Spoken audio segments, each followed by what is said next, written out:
نازنین ناز نکن در رو کسی باز نکن نازنین غر نکن زندگی موزه نکن زندگی موزه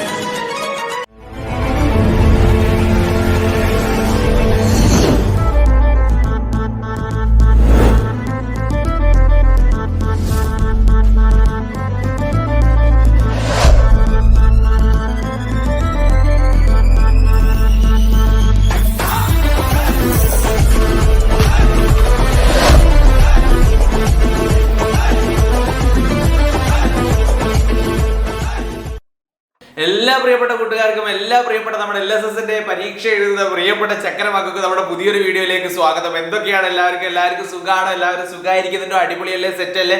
നമ്മളുടെ വീഡിയോ കാണാൻ വേണ്ടിയിട്ട് റെഡി ആയി നിൽക്കുന്ന മക്കളല്ലേ നിങ്ങൾ? എന്താണ് നിങ്ങൾക്ക് ഒരു ഉഷാറ്? ഞാനത് ആലോചിക്കുന്നത്, എന്തൊരു ഉഷാറാണ് നിങ്ങൾക്ക്. ഈ ഒരു ഉഷാറാണ് നമുക്ക് LSSന്റെ പരീക്ഷ എഴുതുന്ന ആ ഒരു 28-ാം തീയതി, ഫെബ്രുവരി 28-ാം തീയതി പരീക്ഷ എഴുതുന്ന ആ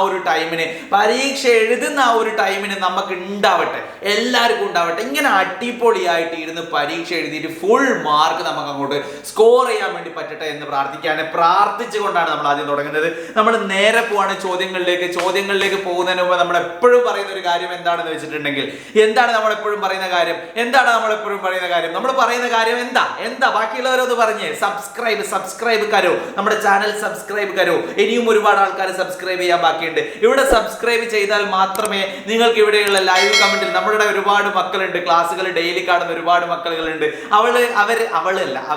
അവനും അവളും ഒക്കെ എല്ലാവരും കൂടെ ഇവിടുന്ന് കമന്റുകൾ ഇട്ടിട്ട് ചോദ്യങ്ങൾ ഞാൻ ഇവിടുന്ന് ഇങ്ങനെ ചോദിക്കുമ്പോ, ഞാൻ ഇവിടുന്ന് ഇങ്ങനെ എയ്യുമ്പോ, അല്ലെ അങ്ങനെയല്ല പറയാ, അമ്പെയ്യുമ്പോ ഇവിടെ നിന്നിട്ട് ഉത്തരങ്ങൾ ഇങ്ങനെ സറബറ ഉത്തരങ്ങൾ പറയുന്ന നമ്മളെ അടിപൊളി മക്കൾ ഒരുപാട് പേരുണ്ട്. അവരുടെ കൂടെ പുതിയ വന്ന നിങ്ങൾക്കും എന്ത് ചെയ്യാം? കമന്റുകൾ ചെയ്യണമെന്നുണ്ടെങ്കിൽ ഇപ്പൊ തന്നെ പോയി സബ്സ്ക്രൈബ് ചെയ്യുക. അതുപോലെ തന്നെ നമ്മുടെ ഈ ഒരു വീഡിയോയുടെ താഴെ ഡിസ്ക്രിപ്ഷൻ ഉണ്ട്. ആ ഒരു ഡിസ്ക്രിപ്ഷനിൽ നമ്മുടെ വാട്സ്ആപ്പ് കമ്മ്യൂണിറ്റിയുടെ ലിങ്ക് കൊടുത്തിട്ടുണ്ട്. അതിൽ കയറുക, ജോയിൻ ചെയ്യുക. അതിന് താഴെ നമ്മുടെ ഇൻസ്റ്റാഗ്രാം പേജിന്റെ ലിങ്ക് കൊടുത്തിട്ടുണ്ട്. അതിൽ കയറിയിട്ട് ഒരു ഫോളോ ക്ലിക്ക് ചെയ്ത് വെച്ചേക്കാം. Okay, ready. നേരെ നമ്മൾ ചോദ്യങ്ങൾ ചോദിക്കാൻ വേണ്ടി പോവാണ്. ചോദ്യങ്ങൾ ചോദിക്കുമ്പോൾ നമുക്ക് എപ്പോഴും അതിന്റെ മുമ്പേ നമ്മൾ കുറച്ച് കാര്യങ്ങളൊക്കെ പ്രസംഗിക്കാറുണ്ട്, ഇല്ലേ? കുറച്ച് കാര്യങ്ങൾ നമ്മൾ പ്രസംഗിക്കാറുണ്ട്. എന്തൊക്കെ കാര്യങ്ങൾ നമ്മൾ പ്രസംഗിക്കാറുള്ളത്? LSS is our dream. LSS എന്ന് പറയുന്നത് നമ്മുടെ സ്വപ്നമാണ്. ആണോ? LSS എന്ന് പറയുന്നത് നമ്മുടെ സ്വപ്നമാണോ? നിങ്ങളുടെ സ്വപ്നമാണോ? ഞാനും എടാ മക്കളെ, ഈ LSSന്റെ ഒരു സമയത്തുമ്പോ എന്റെയും ഭയങ്കരമായിട്ടുള്ള ഒരു സ്വപ്നമാണ് LSS നിങ്ങൾക്ക് വാങ്ങി തരിക എന്ന് പറയുന്നത് എൻ്റെ ഒരു സ്വപ്നമാണ്. കഴിഞ്ഞ പ്രാവശ്യം നമ്മളുടെ ക്ലാസ്സുകൾ കണ്ട് LSS നേടിയ കുട്ടികളെക്കാളും ഇനിയും ഒരുപാട്, ഈ വർഷവും ഒരുപാട് കുട്ടികൾ, അതിനേക്കാളും ഒരുപാട് കുട്ടികൾക്ക് ഈ പ്രാവശ്യവും LSS കിട്ടാൻ വേണ്ടിയിട്ടുള്ള പ്രയത്നത്തിലാണ് ഞാൻ. നിങ്ങൾ LSS വാങ്ങാനുള്ള പ്രയത്നത്തിലുമാണ്. അല്ലേ? LSS എന്ന് പറയുന്ന ഈ ഒരു ഡ്രീം നമ്മുടെ തലയുടെ ഉള്ളിലേക്ക് വെടിയുണ്ട പോലെ തുളച്ച് കയറ്റണം. അത് കയറ്റിയിട്ടില്ലെങ്കിൽ ഇപ്പൊ തന്നെ കയറ്റണം. അത് കയറ്റിയിട്ട് അതിൻ്റെ ഉള്ളിൽ നിന്ന് അതിങ്ങനെ കറങ്ങട്ടെ. LSS അത് നമുക്ക് വാങ്ങണം. പേടിയോട് കൂടിയല്ല അത് കറക്കേണ്ടത്. ആ ഒരു ലക്ഷ്യം നമ്മുടെ മനസ്സിലുണ്ടായിരിക്കണം. ആ ഒരു സംഭവം നമ്മുടെ മൈൻഡിൽ ഉണ്ടായിരിക്കണം. ആ ഒരു മൈൻഡിൽ, ആ ഒരു പവറിൽ അല്ലാതെ എനിക്ക് LSS കിട്ടില്ല, എന്ത് LSS, എനിക്കത് വേണ്ട, അങ്ങനെയല്ലടോ. മക്കളെ, ഇത്രയും മക്കളുകൾ ഉണ്ടായിട്ട്, നമ്മുടെ 4ാം ക്ലാസ്സിൽ ഇത്രയും ആളുകൾ ഉണ്ടായിട്ട് നിങ്ങളെയാണ് സെലക്ട് ചെയ്തത് LSS എഴുതാൻ വേണ്ടിയിട്ട്. നിങ്ങളെ മേലൊരു വിശ്വാസമുണ്ട്, സ്കൂളിന് നിങ്ങളുടെ മേലൊരു വിശ്വാസമുണ്ട്, നിങ്ങളുടെ പാരന്റ്സിന് നിങ്ങളുടെ മേലൊരു വിശ്വാസമുണ്ട്, ഇല്ലേ? അത് തകർക്കാൻ പാടില്ല. അത് നമ്മൾ കാണിച്ചു കൊടുക്കണം. നമ്മളെ തളർത്താൻ വേണ്ടിയിട്ട് നമ്മുടെ ചുറ്റും ഒരുപാട് ആളുകൾ ഉണ്ടാവും. എന്നിട്ടും നമ്മൾ തളരാണ്ട് നിന്നിട്ട് അത് കാണിച്ചു കൊടുക്കണം. LSS വാങ്ങിയിട്ട് നമ്മൾ കാണിച്ചു കൊടുക്കണം. കയ്യൊക്കെ ഞാനൊന്ന് കേട്ടിടയ്ക്ക് ആവേശം കൊണ്ട് മൂത്തിട്ട് നേരെ തുടങ്ങാൻ നമ്മൾ നേരെ പൊതുവിജ്ഞാനത്തിലേക്കാണ് ആദ്യം നമ്മൾ പോകുന്നത്. പൊതുവിജ്ഞാനം എന്ന് പറഞ്ഞാൽ എന്താ? GK ആണ്. GK-യിലേക്കാണ് നമ്മൾ ആദ്യം പോകുന്നത്. ഒറ്റ വാക്കിൽ ഉത്തരം എഴുതാൻ വേണ്ടിയിട്ടാണ് നേരെ നമ്മൾ പോവാണ്. വിദ്യാഭ്യാസ വകുപ്പ്, പോലീസ്, മറ്റു വകുപ്പുകൾ, സംഘടനകൾ എന്നിവയുടെ സഹകരണത്തോടെ ലഹരിക്കെതിരെ ആവിഷ്കരിച്ച പദ്ധതി എന്താണ്? ഏതൊക്കെയാണ്? വിദ്യാഭ്യാസ വകുപ്പ്, പോലീസ്, മറ്റു വകുപ്പുകൾ ഇങ്ങനെയുള്ള സംഘടനകൾ, ഈ എല്ലാവരുടെയും, വിദ്യാഭ്യാസ വകുപ്പ്, പോലീസ്, ഇങ്ങനെയുള്ള മറ്റു വകുപ്പ്, സംഘടന, ഇവരെല്ലാവരുടെയും സഹകരണത്തോടെ ലഹരിക്കെതിരെ ആവിഷ്കരിച്ച പദ്ധതി ഏതാണ്? ഏത് പദ്ധതിയാണ്? ഏത് ഏത് പദ്ധതിയാണ് ലഹരിക്കെതിരെ ആവിഷ്കരിച്ചത്? ആ പദ്ധതിയുടെ പേരെന്താണ്? അതിന്റെ പേരാണ് നമുക്ക് അറിയേണ്ടത്. എന്താണ് മക്കളെ, പറയടാ, ആ പദ്ധതിയുടെ പേരെന്താണ്? ആ പദ്ധതിയുടെ പേര് നിങ്ങൾ പറഞ്ഞിട്ടില്ലെങ്കിൽ ഞാൻ ഇവിടുന്ന് പറയും. ഉറപ്പുള്ള കാര്യം, ഞാൻ പറയുന്നുള്ള കാര്യം ഉറപ്പാണ്. ഉണർവ്. എന്താണ് ആ പദ്ധതിയുടെ പേര്? ഉണർവ്. പദ്ധതിയുടെ പേരല്ല കേട്ടോ, പദ്ധതിയുടെ പേരെന്താ? ഉണർവ്. നേരെ നമ്മൾ പോവാണ് തമിഴ്നാടിന്റെ തനതായ കലാരൂപം ഏത്? ഏത് കലാരൂപമാണ് തമിഴ്നാടിന്റെ തനതായ കലാരൂപം? ഏതാടാ മക്കളെ തമിഴ്നാടിന്റെ തനതായ കലാരൂപം ഏതാണ്? പറയടാ തമിഴ്നാടിന്റെ തനതായ കലാരൂപം ഏതാണ്? പറയൂ. തമിഴ്നാടിന്റെ തനതായ കലാരൂപം ഏതാണ്? പറയൂ. ഏത് കലാരൂപമാണ് തമിഴ്നാടിന്റെ തനതായ കലാരൂപം ഏതാണ്? പറയടാ. ആർക്കെങ്കിലും ഉത്തരം കിട്ടുന്നുണ്ടോ? ഭരതനാട്യമാണ്. ഏതാണ്? ഭരതനാട്യം. Okay, ready. നേരെ നമ്മൾ അടുത്തേക്ക് പോവാണ്. സിംഹങ്ങളെ സംരക്ഷിക്കുന്ന ഇന്ത്യയിലെ ഏക വനം. സിംഹങ്ങളെ സംരക്ഷിക്കുന്ന എന്നെ പോലെയുള്ള സിംഹങ്ങളെ സംരക്ഷിക്കുന്ന ഇന്ത്യയിലെ ഏക വനം ഏതാണ് മക്കളെ? പറയടാ. സിംഹങ്ങളെ സിംഹങ്ങളെ സംരക്ഷിക്കുന്ന ഇന്ത്യയിലെ ഏകവനം ഏതാണ്? ഇന്ത്യയിലെ ഏകവനം? നമുക്ക് ആ വനത്തിനൊരു പേര്, സിംഹത്തിന്റെ അങ്ങനെയൊക്കെ സൗണ്ട് ഉണ്ടാക്കും സിംഹം. ആ ഒരു പേര് വെച്ചിട്ട് തന്നെ നമുക്ക് പറയാം. ഏതാണ്? ഗുജറാത്തിലാണ് ആ വനമുള്ളത്. ഗുജറാത്തിലെ ഗിർ വനമാണ്. ഏതാണ്? ഗുജറാത്തിലെ എന്നുള്ളത് ഗിർ എന്നാക്കിയത്. ഗിർ വനം. ഗുജറാത്തിലെ ഗിർ വനം. സിംഹം ഗിർ എന്നാക്കുന്ന ആലോചിച്ചാൽ സിംഹം എന്താക്കുക? ഗിർ. അങ്ങനെയാ അപ്പൊ സിംഹം ആക്കുക കേട്ടോ. പുതിയ സൗണ്ടാണ് സിംഹത്തിന്റെ സൗണ്ട് മോഡുലേഷൻ വരുത്തിയതാണ്. ഗിർ. എങ്ങനെയാ സിംഹമാക്കുന്നത്? ഗിർ. എവിടുന്നാണ്? ഗുജറാത്ത് നിന്ന്. അപ്പം നമ്മുടെ ഇന്ത്യയിലുള്ള സിംഹങ്ങളെ സംരക്ഷിക്കുന്ന ഏക വനം എന്ന് പറയുന്നത് ഗുജറാത്തിലുള്ള ഗിർ വനം. Okay, ready. നേരെ നമ്മുടെ അടുത്തേക്ക് പോവാണ്. ഇങ്ങനെയുള്ള ക്ലാസ്സുകളൊക്കെ കേറണമെന്നുണ്ടെങ്കിൽ ഈ ചാനലിൽ തന്നെ കേറണ്ടോ. ഇങ്ങനെയൊക്കെ എത്ര ഈസി ആയിട്ട് ഞാൻ പഠിപ്പിച്ചിരുന്നത്. എനിക്ക് എന്നോട് തന്നെ ഒരു അസൂയ. അടുത്തേക്ക് നമ്മൾ പോവാണ്. കാപ്പിരികളുടെ നാട്ടിൽ എന്ന യാത്രാ വിവരണം എഴുതിയതാര്? എൻ്റെ മോനെ, ഞാനൊക്കെ അത് എത്ര പ്രാവശ്യം വായിച്ചിട്ട് എനിക്ക് തന്നെ ഓർമ്മയില്ല. കാപ്പിരികളുടെ നാട്ടിൽ എന്ന് പറഞ്ഞിരിക്കുന്ന എന്ന പേരുള്ള ആ ഒരു യാത്രാ വിവരണം ആരാണ് എഴുതിയത്? വേഗം പറഞ്ഞു. യാത്രാ വിവരണം നമ്മൾ എഴുതുമ്പോൾ, നമ്മൾ വായിക്കുന്ന ആൾക്ക് അല്ലെ, വായനക്കാരന് അവിടെ നമ്മൾ പോയതുപോലെ തോന്നണം അല്ലെ. അതാണ് യാത്രാ വിവരണം. അങ്ങനെയുള്ള യാത്രാ വിവരണങ്ങൾ എഴുതുന്ന ഒരുപാട് ആളുകളുണ്ട്. അതിലുള്ള പ്രശസ്തനായിട്ടുള്ള ഒരാളാണ് ഈ ഒരു കാപ്പിരികളുടെ നാട്ടിൽ എന്ന് പേര് പറഞ്ഞത് അല്ലെ, കാപ്പിരികളുടെ നാട്ടിൽ എന്ന പേരുള്ള ഈ ഒരു യാത്രാ വിവരണം എഴുതിയത് ആരാണ്? SK പൊറ്റക്കാടാണ്. ആരാണ്? SK. എൻ്റെ കൂടെ പണ്ടേ SK എന്ന് പേരുള്ള ഒരുത്തം പഠിച്ചിന്. അവന്റെ ഫുള്ള് പേര് എന്നോട് മറന്നുപോയല്ലോ പഠിച്ചോനെ. SK ഓർമ്മ കിട്ടുമ്പോൾ പറഞ്ഞത്. SKന്റെ പേര് ഓർമ്മ. ഓക്കെ, പോട്ടെ, റെഡി. ഏതോ കാലാട്ടോ നിങ്ങൾ പഠിത്തമൊന്നും പഠിച്ചോ? എനിക്ക് തോന്നുന്നൊരു 8 റെഡി. നേരെ ഫുള്ള് അടുത്ത ചോദ്യത്തിൽ ഏറ്റവും കൂടുതൽ വാരിയല്ലുള്ള ജീവി ഏതാണ്? വാരിയല് 1, വാരിയല് 2, വാരിയല് 3. എത്ര ഏറ്റവും കൂടുതൽ വാരിയല്ലുകളുള്ള ജീവി ഏതാണ്? പറഞ്ഞോ.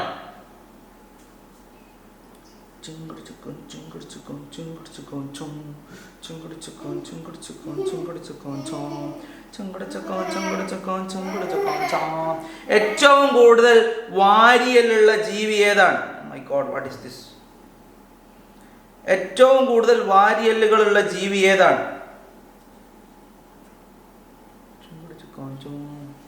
ഏറ്റവും കൂടുതൽ വാരിയല്ലുകളുള്ള ജീവി ഏതാണ്? പറഞ്ഞോളൂ. പാമ്പ്. പാമ്പിനാണ് കേട്ടോ കൂടുതൽ വാരിയല്ലുകളുള്ള. നേരെ പോവാണ് നമ്മുടെ അടുത്തേക്ക്.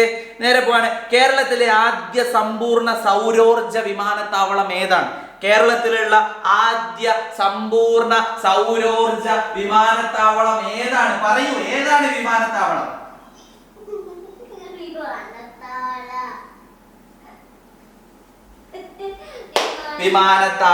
വിമാനത്താവളം ഏതാണ്? വിമാനത്താവളം പറയടാ. വാഴപ്പഴമാണോ? അല്ല, കൊച്ചിയാണ്. ഏതാണ്? കൊച്ചി. നേരെ നമ്മൾ അടുത്തേക്ക് പോവാണ്. കേരളത്തിൽ കൃഷി ചെയ്യപ്പെടുന്ന പ്രധാനപ്പെട്ട പഴവർഗം ഏതാണ്? പ്രധാനപ്പെട്ട പഴവർഗം കേരളത്തിൽ കൃഷി ചെയ്യുന്ന പ്രധാനപ്പെട്ട പഴവർഗം ഏതാണ്? ഏതാണ് കേരളത്തിൽ കൃഷി ചെയ്യുന്ന പ്രധാനപ്പെട്ട പഴവർഗം ഏതാണ്? വാഴപ്പഴമാണ്. ബനാന.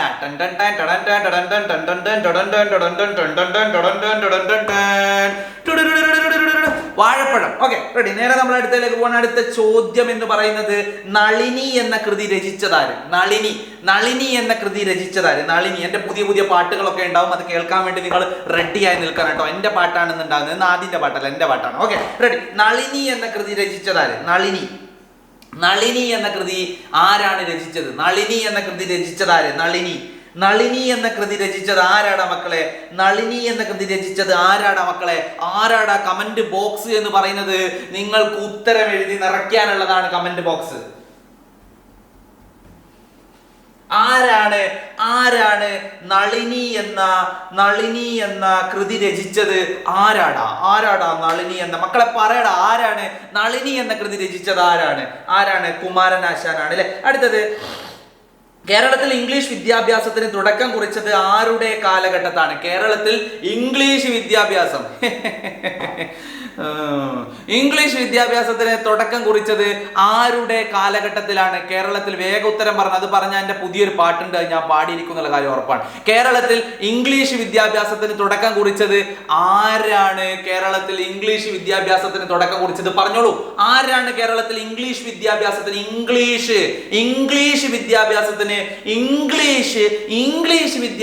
തുടക്കം കുറിച്ചത്? ആരാണ്? പറയടാ, ആരാണ് കേരളത്തിൽ ഇംഗ്ലീഷ് വിദ്യാഭ്യാസത്തിന് തുടക്കം കുറിച്ചത്? സ്വാതി തിരുനാളാണ്. ആരാണ്?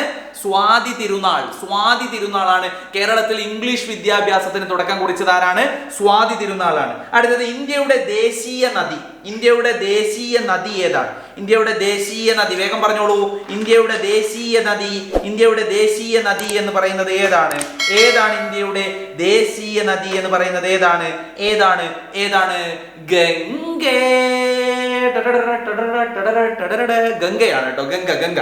Okay, ready. നേരെ നമ്മൾ അടുത്തേക്ക് പോകണം. പരിസര പഠനത്തിലേക്ക് പോകുന്നതിന് മുമ്പ് എന്റെ മനോഹരമായിട്ടുള്ള ഒരു ഗാനം ഞാൻ ആലപിക്കുന്നതാണ്. ഗാനം ആലപിക്കുന്നത് Shri Muhammad Shameel, Technia world little YouTube channel. Okay, ready. എന്റെ ഗാനം കേട്ടോളൂ.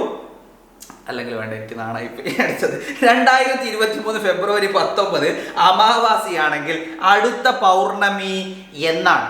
2023 ഫെബ്രുവരി 19 അമാവാസിയാണെങ്കിൽ അടുത്ത പൗർണമി എന്നാണ്? 2023 ഫെബ്രുവരി 19 അമാവാസിയാണെങ്കിൽ അടുത്ത പൗർണമി എന്നാണ്?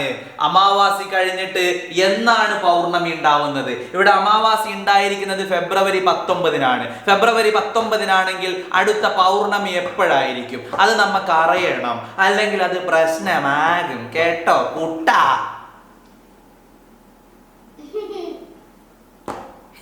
ആ സാധനം എനിക്ക് പരിചയമുണ്ടല്ലോ.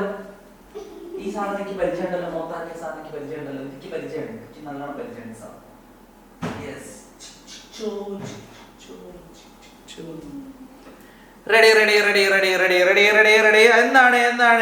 എന്നാണ്? മാർച്ച് 6 ആണ് അല്ലെ. നേരെ എന്റെ പാട്ടിലേക്ക് കടക്കുകയാണ്. എന്റെ പുതിയ പാട്ട് പാടുന്നത് എനിക്ക് വേഗം നാണം വരും. അതൊരു വിഷയമാണ്, നാണം വരുന്ന ഒരു വിഷയമുള്ളത് കൊണ്ട്.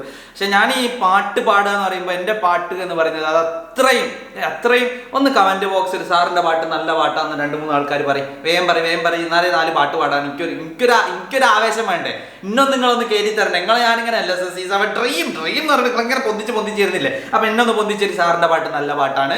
സാറ് പാട്ട് പാടിയാൽ സാറിനെ പോലെയുള്ള പാട്ട് വേറെയില്ല. സാറിന് എന്തൊരു പാട്ടാണ്, സാറിനെ കാണാൻ എന്തൊരു രസമാണ്. ഇങ്ങനൊക്കെ പറയും കമന്റ് ബോക്സിൽ. അങ്ങനൊക്കെ പറയും, എല്ലാം പറയും. സാറിന്റെ രസമാണ്, സാറിന്റെ മൊത്തം രസമാണ്, എല്ലാം രസം. സാറിന്റെ കണ്ണട രസമാണ്, മുടി രസമാണ്, ചുണ്ട് രസമാണ്, വായ രസം, എല്ലാം പറയും. മൊത്തം എല്ലാം. ഇതൊക്കെ ഞാൻ പറഞ്ഞു തരണം. ഇടക്കിടക്ക് ഇങ്ങനെ പറഞ്ഞുകൂടെ? എന്നെ പറ്റിയിട്ടൊന്ന് പുകയത്തി തന്നൂടെ? എനിക്കൊരു സമാധാനം അല്ലടോ ഇങ്ങനെയൊക്കെ പറയുമ്പോൾ. മോശമായിപ്പോയി. ഞാൻ പാട്ട് പാടുന്നുണ്ട്. അടുത്ത്, മധ്യ തിരുവിതാംകൂറിൽ നിലവിലുള്ള പ്രാചീന കല ഏതാണ്? മധ്യ തിരുവിതാംകൂറിൽ നിലവിലുള്ള പ്രാചീന കല ഏതാണ്? മധ്യ തിരുവിതാംകൂറിൽ നിലവിലുള്ള പ്രാചീന കല ഏതാണ്? വേഗം പറഞ്ഞോളൂ. മധ്യ തിരുവിതാംകൂറിൽ നിലവിലുള്ള പ്രാചീന കല ഏതാണ്? പടയണിയാണ് കേട്ടോ. പടയണി. യെസ്. അടുത്ത ചോദ്യത്തിലേക്ക് നമ്മൾ പോവാണ്. അടുത്ത ചോദ്യത്തിലേക്ക് പോകുന്നതിന് മുമ്പ് എന്റെ പാട്ട് പാടിയിട്ട് എനിക്ക് എന്തോ പാട്ട് പാടാൻ എനിക്ക് മുട്ടി നിൽക്കുകയാണ്. പാട്ട് കേട്ടോളൂ. ഫാത്തിമ വാഴ്ந்த முறை உனக்கு தெரியுமா அந்த பாதையிலே வந்த பெண்ணே நீ சொல்லமா. ഇനി പാടൂല ഒറ്റ പ്രാവശ്യം പാടും, അത് നോട്ട് ചെയ്തോളാം. ഇനി പാടൂല ഇനി ആരും പറഞ്ഞാലും ആ പാട്ട് പാടൂല, ഉറപ്പ്. എൻ്റെ മാത്രം സാധനം, അത് ഞാൻ ആർക്കും കൊടുക്കൂല. റെഡി? നേരെ നമ്മളടുത്ത് യക്ഷഗാനം ഏത് സംസ്ഥാനത്തിന്റെ കലയാണ്? യക്ഷഗാനം ഏത് സംസ്ഥാനത്തിന്റെ കലയാണ്? പറഞ്ഞോളൂ. യക്ഷഗാനം കർണാടകയുടെ കലയാണ്. ഏതിന്റെയാണ്? കർണാടകയുടെ കലയാണ് യക്ഷഗാനം എന്ന് പറയുന്നത്. കർണാടകയുടെ കലയാണ്. നേരെ നമ്മുടെ അടുത്തേക്ക് പോവാണ്. വംശനാശ ഭീഷണി നേരിടുന്ന ജീവികളെയും സസ്യങ്ങളെയും കുറിച്ച് പ്രതിപാദിക്കുന്ന പുസ്തകം ഏതാണ്? വംശനാശ ഭീഷണി നേരിടുന്ന സസ്യങ്ങളെ കുറിച്ചും ജീവികളെ കുറിച്ചും പ്രതിപാദിക്കുന്ന പുസ്തകം ഏതാണ്? ആ പുസ്തകത്തിന്റെ പേരെന്താണ്? ആ പുസ്തകത്തിന്റെ പേര്, അതിനൊരു പേരുണ്ട്, അതിന്റെ പേരാണ്. അങ്ങനെ കാര്യം പറയലേ, അതിനൊരു പേരുണ്ട്, അതിന്റെ പേരാണ്, അതാണ് നമ്മൾ പറയേണ്ടത്. അങ്ങനെയൊക്കെ ഞാൻ തന്നെയും പറയില്ല, അല്ലാണ്ട് ആരും അറിയാൻ. വംശനാശന ഭീഷണി സസ്യങ്ങളെ കുറിച്ച് പ്രതിപാദിക്കുന്ന ആ ഒരു പുസ്തകം ഏതാടാ മക്കളെ? ആ ഒരു പുസ്തകത്തിന്റെ പേര് പറയടാ.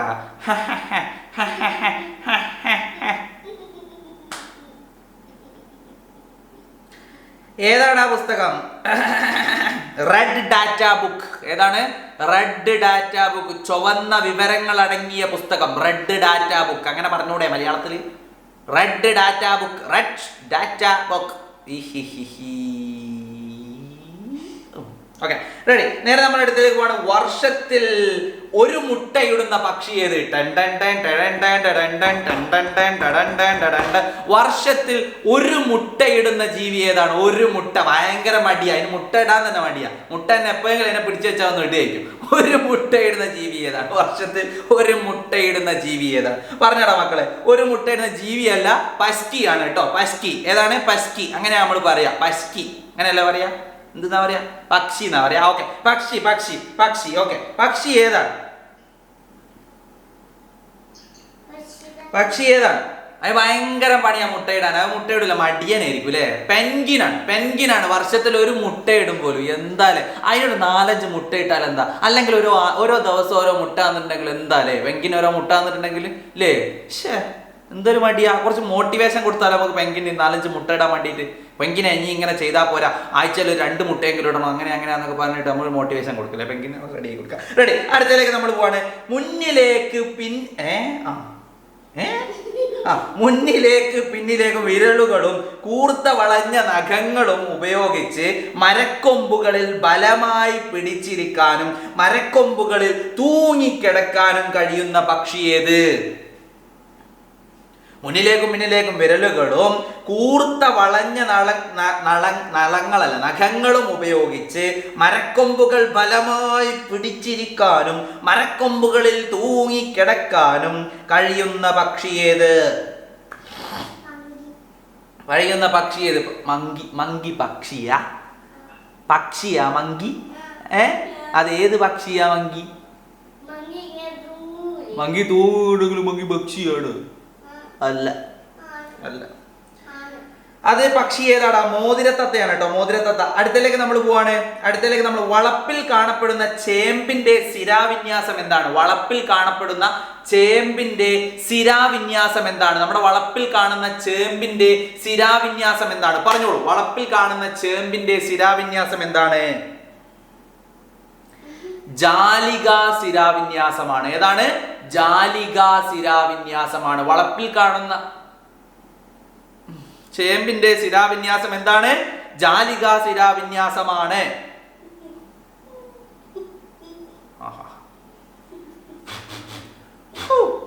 റെഡി? അടുത്തതിലേക്ക് നമ്മൾ പോവാണ്. നീർക്കോലി ഇല്ലടാ, നമ്മളെ നീർക്കോലി ഇല്ല. നീർക്കോലി കരയിൽ സഞ്ചരിക്കുന്നത് എന്തുപയോഗിച്ചാണ്? നീർക്കോലി കരയിൽ സഞ്ചരിക്കുന്നത് എന്തുപയോഗിച്ചാണ്? നീർക്കോലി കരയിൽ സഞ്ചരിക്കുന്നത്. നീർക്കോലി കരയിൽ എന്തുപയോഗിച്ചാണ് സഞ്ചരിക്കുന്നത്? വേഗം പറഞ്ഞോളൂ. നീർക്കോലി കരയിൽ എന്തുപയോഗിച്ചാണ് സഞ്ചരിക്കുന്നത്? വേഗം പറയൂ. നീർക്കോലി കരയിൽ എന്തുപയോഗിച്ചാണ് സഞ്ചരിക്കുന്നത്? നീർക്കോലി കരയിൽ നീർക്കോലിയുടെ ഉരസിലെ ശൽക്കങ്ങൾ ഉപയോഗിച്ചാണ് സഞ്ചരിക്കുന്നത്. നേരെ പോവാണ്, നമ്മൾ അടുത്തതിലേക്ക് പോവാണ്.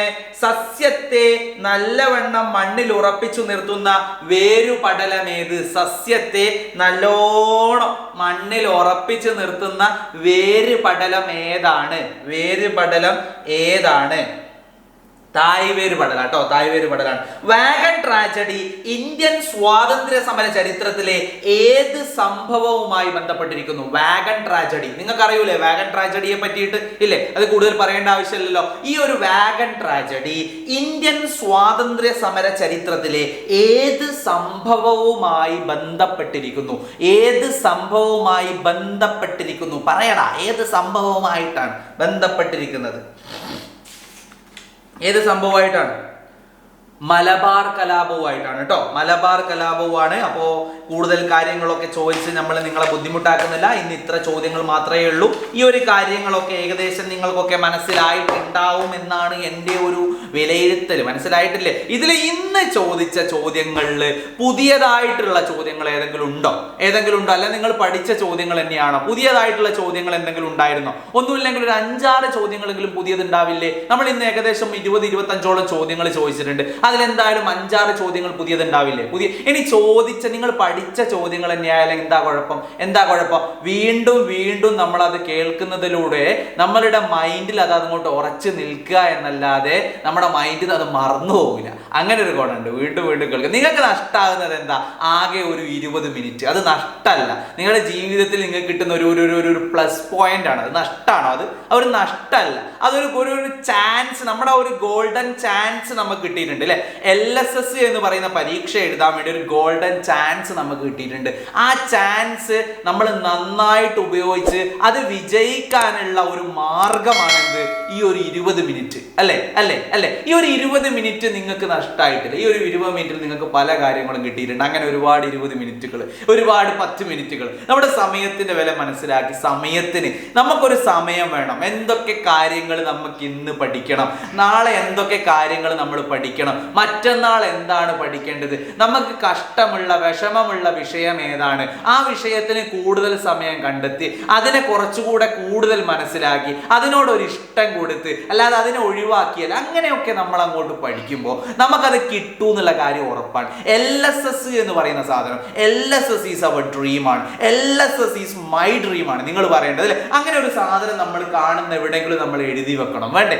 എഴുതി വെച്ചിട്ട് അതിലേക്ക് നോക്കുമ്പോൾ തന്നെ നമുക്ക് ആ ഒരു ഡ്രീം അച്ചീവ് ചെയ്യാനുള്ള ആ ഒരു ത്വര അല്ലെ, ഒരു ത്വര നമ്മുടെ മനസ്സിൽ ഉണ്ടാവണം. അങ്ങനെ ഉണ്ടായിട്ടില്ലെങ്കിൽ ഉണ്ടാക്കണം. കാരണം നിങ്ങൾക്ക് എല്ലാ കുട്ടികൾക്കും കിട്ടുന്ന പോലെയല്ല, നിങ്ങൾക്ക് കിട്ടിയിരുന്ന ഈ ഒരു ഗോൾഡൻ ചാൻസ് നിങ്ങൾ നന്നായിട്ട് ഉപയോഗപ്പെടുത്തുക. എൻ്റെ എല്ലാ മക്കൾക്കും LSS കിട്ടട്ടെ എന്ന് ആശംസിക്കുകയാണ്. അടുത്ത ഒരു വീഡിയോ ആയിട്ട് നമുക്ക് വീണ്ടും കാണാം. അതുവരേക്കും എൻ്റെ എല്ലാ പ്രിയപ്പെട്ട മക്കൾക്കും ബൈ, സീ യു.